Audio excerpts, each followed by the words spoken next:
Here's how to install shifter paddles on a 2021 Ford Mustang. Base model automatic packages do not include the select shift system, but the hardware is all there. No additional programming is required. Here are the items needed.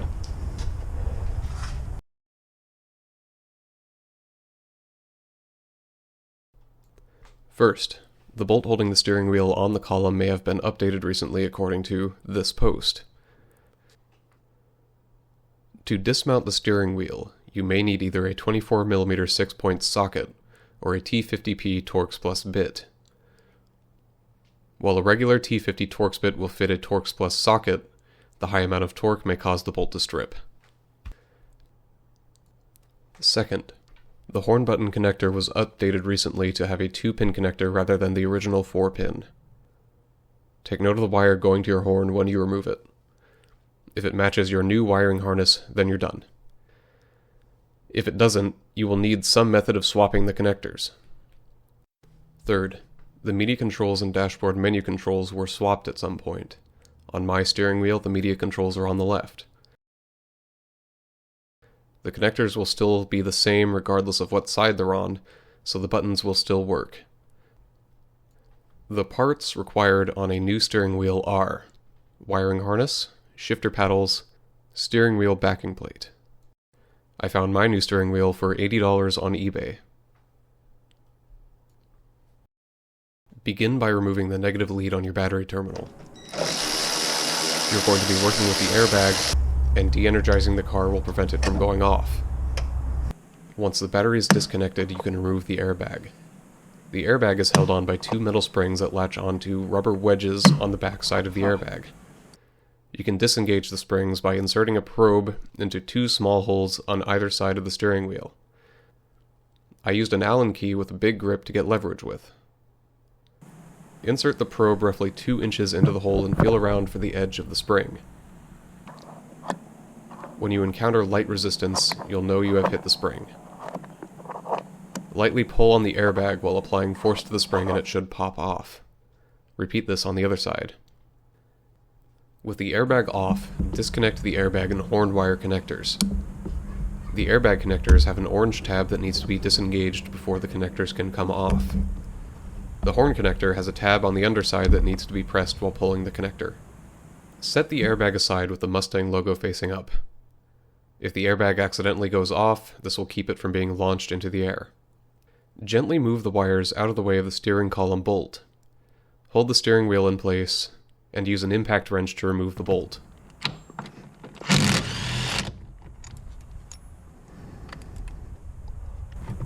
When the steering wheel is free, carefully pull it away from the clock spring and remove the wiring harness connector by depressing the tab and gently pulling.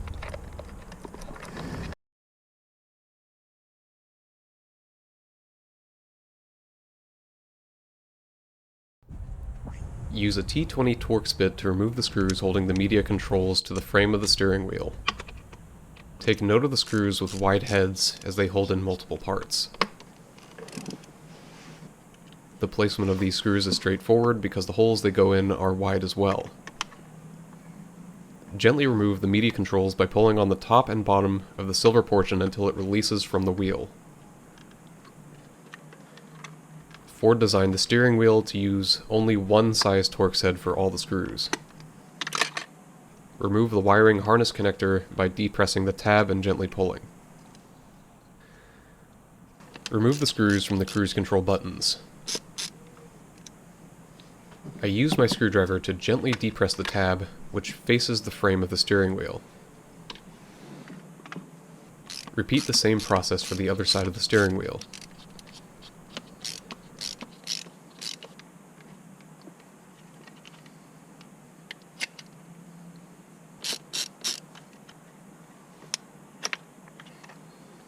You will also need to remove the lower trim piece by unscrewing the 2 screws holding it in.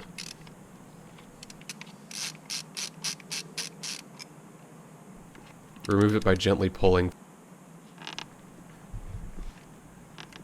Next, remove the upper plastic cover by removing the 3 screws holding it in. On my OEM steering wheel, there are 2 circles that engage with cross tabs on the back cover. On the new steering wheel, there are not. The steering wheel back cover can now come free. It is held on by the plastic that wraps around each spoke and by 2 tabs at the end of each spoke. Start by pulling at the ends to remove the tabs, then pull at the portion of the cover that wraps around the spoke. The cover should come free. If it does not, ensure that all the screws were removed from the steering wheel frame. You can now discard the old cover. At this point, you can swap the horn wire connectors if they are different.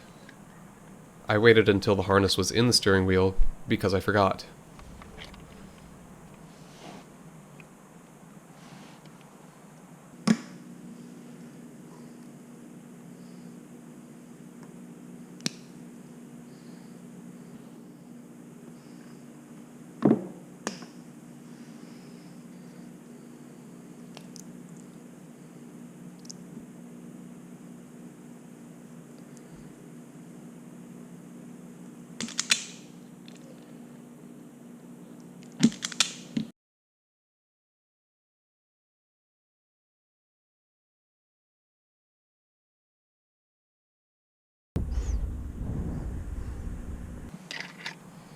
If your new steering wheel back cover didn't have the wiring harness in it, or it fell out, it should look like this.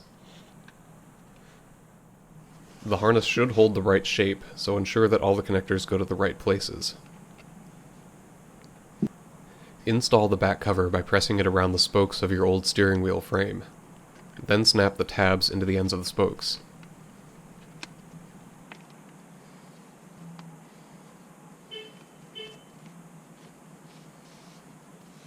Install the paddle switches. Insert the connector into the paddle switch. The paddles have hooks on the inboard radius that engage with the back cover. Insert the inboard radius, then the outboard. There should be a hole that lines up with the mounting screw of the paddle switch. Screw this in, and the paddle switch is installed. Reverse the steps taken to remove the trim pieces and switches. Ensure the wiring harness does not get pinched during this step. Tighten the screws only to finger tight, because the back cover screw holes are brittle and strip easily. Ask me how I know. Feed the steering wheel wiring harness connector through the hole at the 12 o'clock position. While holding the wiring harness connector so that it engages with the clock spring, place the steering wheel on the steering column bolt hole. Engage the connector with the clock spring and hold the steering wheel in place while you loosely thread on the steering column bolt. Use an impact wrench to tighten the bolt.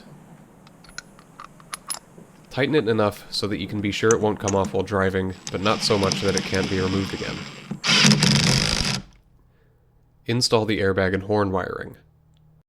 Reconnect the battery and reinstall the cover.